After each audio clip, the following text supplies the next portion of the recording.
that King John, ain't that good news? Ain't that good news? I got a road to make that King John, ain't that good news? Ain't that good news? I'm gonna lay down this world.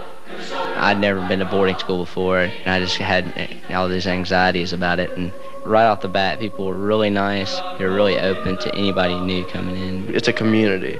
It really is. And I've never said that before about any school I've been at, and I like it. To be honest, when I first came to the school, I said, well, it's kind of small, you know. But after being here a couple days, it didn't seem small because there's so many people and there's so many things to do. Also, there's a student union that we have where you can go shoot pool. They have video games. There's a lot of mall trips, a lot of concerts. You can go to the movies, you can go out to dinner. The University of the South is really close to our school. We have access to it if we want to take classes, and we have access to things like the stores.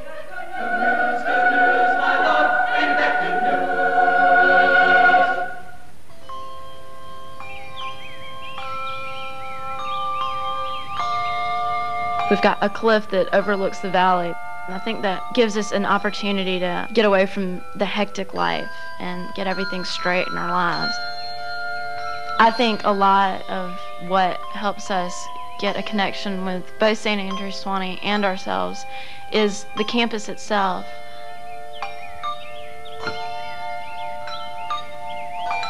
Oh, that's so pretty. So I come from Budapest, and it's a big city, and it's just not to be compared with St. Andrews. By now, I feel myself totally at home here. I like the education, so it's very much different from my school in Hungary. The teacher-student relationship is amazing. You can't compare it to anything else. They're not really like teachers to me. In my mind, they're teachers, but in my heart, they're like parts of the family. The teachers and the students are equal. They eat in the same lunchroom. They don't get special meals because they're faculty members. You could call a faculty member at 10 o'clock at night explaining that you don't understand your homework, and they will take the time to help you out. This is the first school that's ever been fun to learn at. All the other schools, it's never been fun. But all the teachers here make it fun.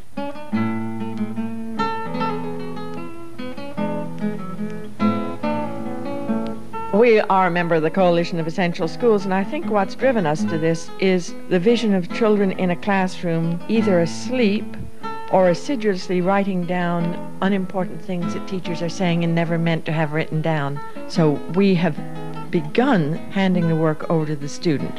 It means that the students are engaged in projects that they can see the reason for: writing for a newspaper, writing for a magazine, preparing a presentation for chapel in history, something that they really believe has some intrinsic importance. Then a teacher is freed to go around, to coach, to look at the students' work and say, perhaps you might do this, perhaps you might do that. Oh boy, I can't wait to I guess my favorite class is science because we have group projects and we don't work in the classroom as much. Just today, my 7th graders were working with earthworms to figure out how they move. And their excitement, I can almost not move fast enough for them. They're so excited, and it's wonderful, it's fun, and I get energy from them. It is exhausting, it is all-consuming, as most boarding schools, I guess, are. We live with the students, we coach them, we cheer them on when they're doing well, we hug them when they're not. It's an exhausting process, but it's home, and I can't imagine ever being anywhere else.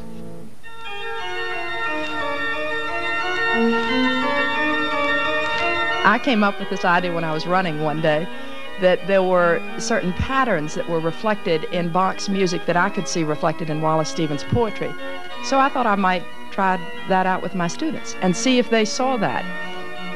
My English 11 class listened to our Bach fugue and tried to analyze what it was that was happening in that, and then looked at Sunday Morning by Wallace Stevens, which is an extraordinarily difficult poem. We live in an old chaos of the sun, or old dependency of day and night, or island solitude, unsponsored, free, of that wide water inescapable.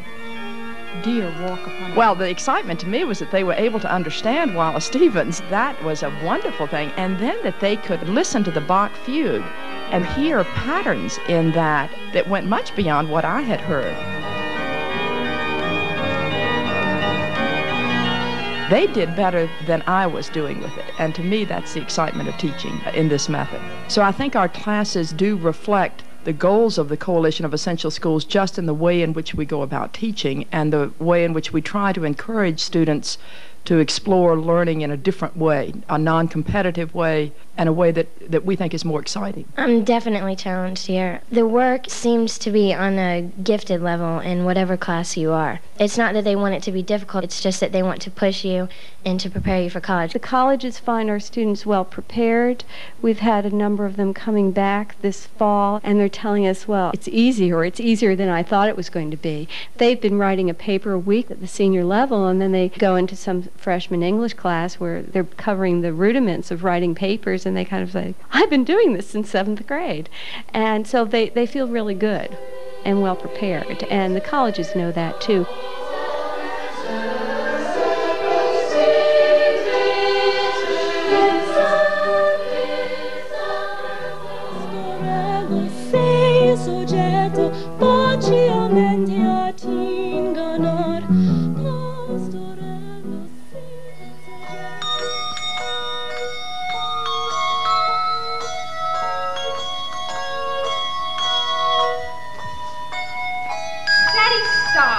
Stop what? Avoiding me. Ever since I arrived, we haven't been able to talk. Good Lord, what do you mean?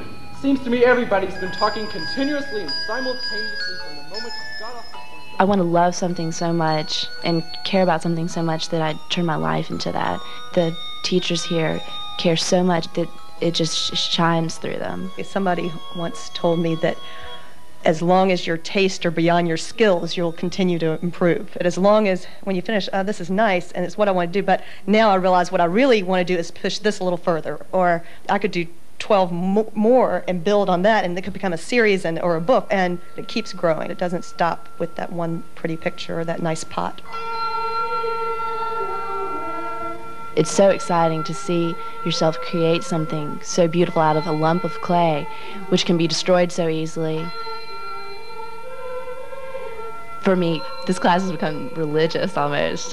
We talk, in our religion class, we talk about centering our life. And I always joke and say, how can I center my life if I can't center my clay in my clay class? But it's been wonderful.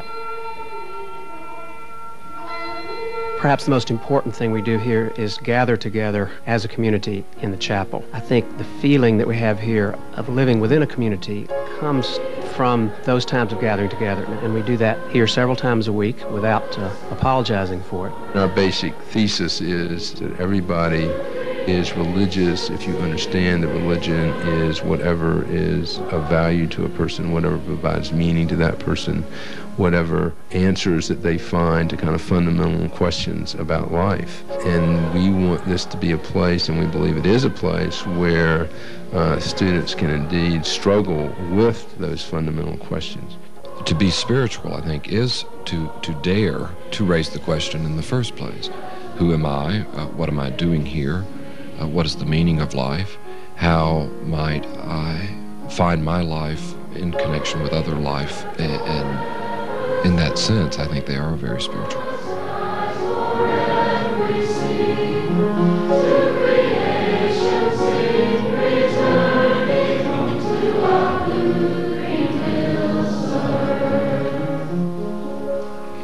We have a 5-week summer program. We have students from all over the world. They live with one another. Everybody has a roommate from another culture, and we go caving and climbing, and we fix up some low-income houses in the area, and we go to school. And it's much less formal than the school year. We go around in shorts and T-shirts because it is warm on the mountain in the summer.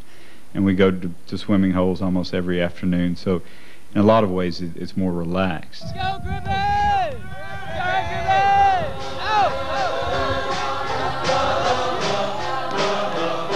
We want to be competitive. You know, I drive myself to the best job I can for these young people on the field, and they in turn are responding. Everybody gets to play. Nobody sits on the bench. The school gives the students a time to bloom, the time to grow. It's great because it's more for fun. It's not so competitive that you feel scared, and anyone can play, and I can play.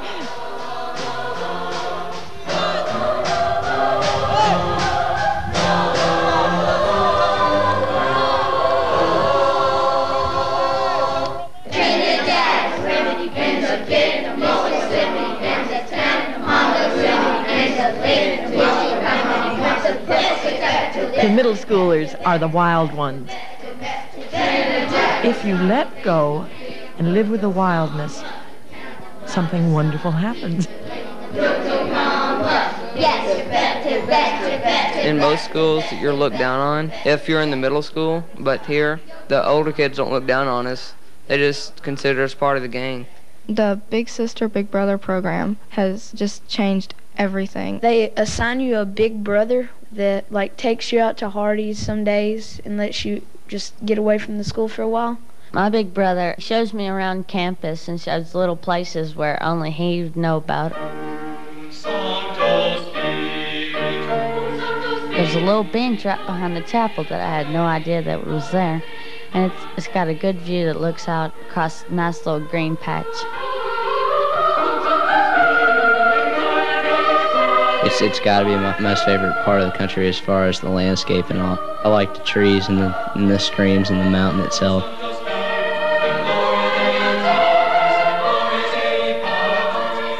You can't just give off when you're climbing. And he's strict because you have to belay someone, you hold the rope for him, and he wants you to do it right so there's no danger or anything involved. A lot of parents tend to never want to release their children out into the world, and it was very difficult for us, but St. Andrew's Sewanee School became an extension of our family. Once we were here, I became very trusting quickly because of the faculty and because of Father Wade and the other staff people here. And I have absolutely no qualms about our child being here, knowing that he's in a nurturing, caring community. The thing that struck me about St. Andrew's Sewanee was the diversity that was here on this campus. I never really encountered the different types of races. Never met anyone out of the United States before.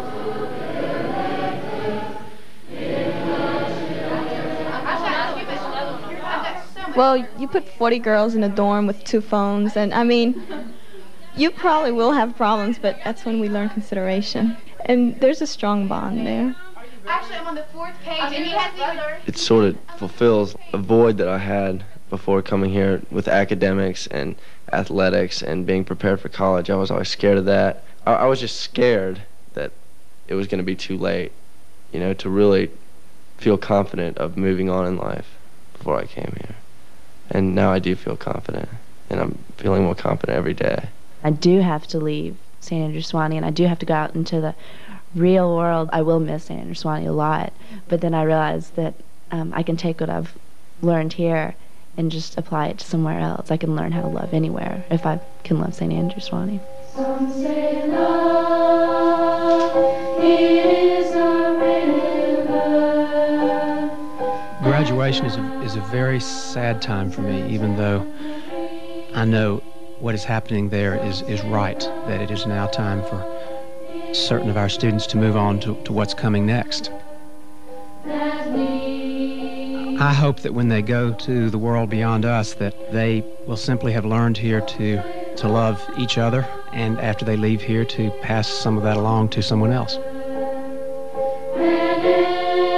I hope that when they hit the inevitable hard places in life, we've given them something of joy here that will support them in those times. My hopes for them are that they have received gifts of courage and strength, and that they will draw on those for the rest of their lives.